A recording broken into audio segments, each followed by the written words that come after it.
We're approaching the end of the first month of the 2024 NBA season, and while there is still so much basketball left to be played, there is also already so much to talk about. It's been quite a whirlwind early on, with so much notable action coming from every team, and while some teams and players have been living up to the hype or even exceeding it, others have been doing the opposite. This brings us to the topic of today's video, where we will be discussing the 5 NBA stars that have been disappointing everyone the most this year with their play on the court.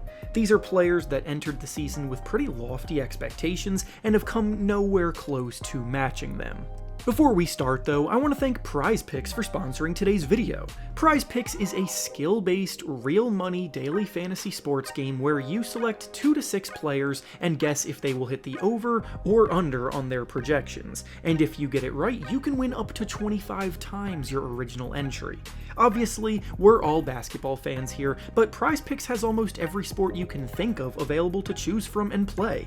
To add to the fun, they also offer frequent bonuses, discounts, and weekly promotions such as Taco Tuesday and Flex Friday, plus so many more specialty free spaces to watch for throughout the year, so you don't want to miss those. This week is Thanksgiving, so PrizePicks is doing a special square where Christian McCaffrey's yardage total is set to just 0.5, basically being a free space once he gets 1 yard. And on top of that, for Taco Tuesday, Joel Embiid's line for scoring is set at a discount, so I personally will be taking both of those spaces in my play for the day.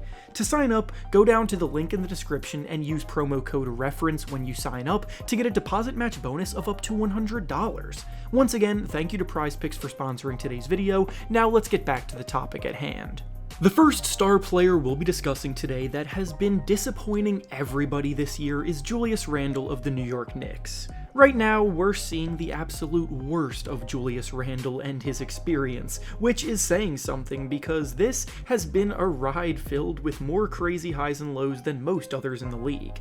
This is a player who has been named to the All-NBA teams twice in his career and has been dominant in prior regular seasons. The playoffs have always been a different story, but this year, he's been playing as if the playoffs started early. He's a big and strong power forward who has historically found success bullying his defenders around the basket and can knock down jumpers from deep, albeit inconsistently. This season, nothing has really gone right for him, and the poor shot selection that he pretty much has always had has really been making him pay since he can't really get anything going on a regular basis. On the season as a whole, he's scoring about 19 points per game, shooting the ball just 38% from the field and 28% from 3.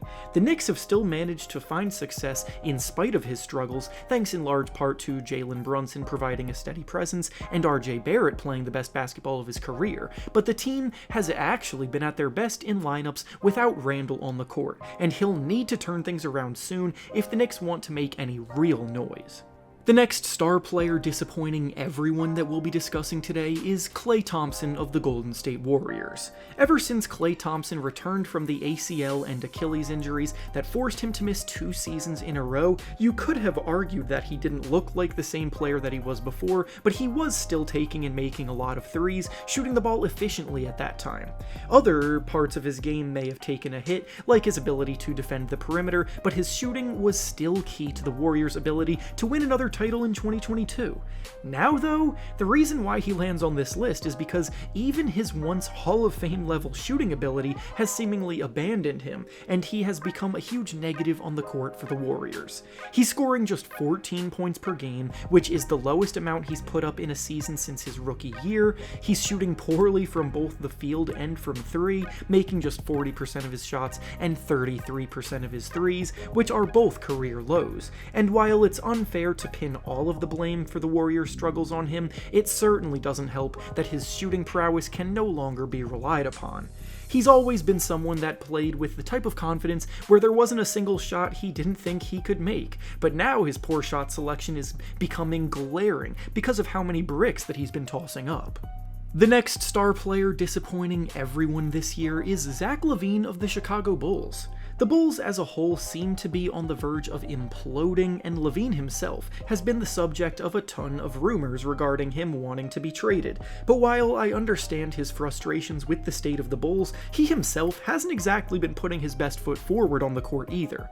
The Bulls have a record of just 5 wins and 9 losses, sitting in 12th place in the East, which isn't that surprising based on how the same core of players finished last season, but what is surprising is how LaVine's production is down across the board. He's scoring just 22 points per game, which is fine, but he's shooting worse from 3 than he ever has in his career, and worse from the field than he has since 2014. I can understand if he's feeling a bit checked out because of the lost season that's coming for the Bulls, and he's not doing himself any favors if he's hoping for a contending team to trade for him, because right now the price tag that the Bulls would ask for in a trade would not be worth it based on how he's playing. The next big-time player disappointing everyone this year is Jordan Poole of the Washington Wizards. Now I know including him in the category as a quote-unquote star player is a bit of a reach, but it's not a reach at all to say that a lot of the NBA fan base was expecting big things from him this year to the point where he possibly could have emerged as a star. After 2 breakout seasons on the Warriors, and having scored over 20 points per game last season in a 6th-man role behind guys like Steph Curry, Klay Thompson, and Andrew Wiggins, his move to the Wizards was supposed to fully unleash him, and even if you weren't a believer in him at the time, you realistically thought he would still put up some bigger numbers even if they were completely empty on a losing Wizards team.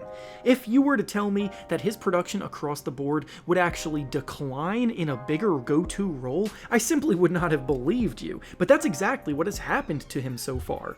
His scoring has somehow taken a big hit, putting up a bit under 17 points per game so far. He's shooting the ball dreadfully, making just 39% of his shots and 28% of his threes. He's still a pretty dreadful defender, and the decision-making that drove Warriors fans crazy at times are now being brought out to the max in a situation where he has the control of the reins of the offense. I don't think anybody is really that surprised with his inefficiency, but I also don't think anyone could have seen coming just how bad the struggles were going to get for him. The next star player disappointing everyone so far this year is Jaren Jackson Jr. of the Memphis Grizzlies.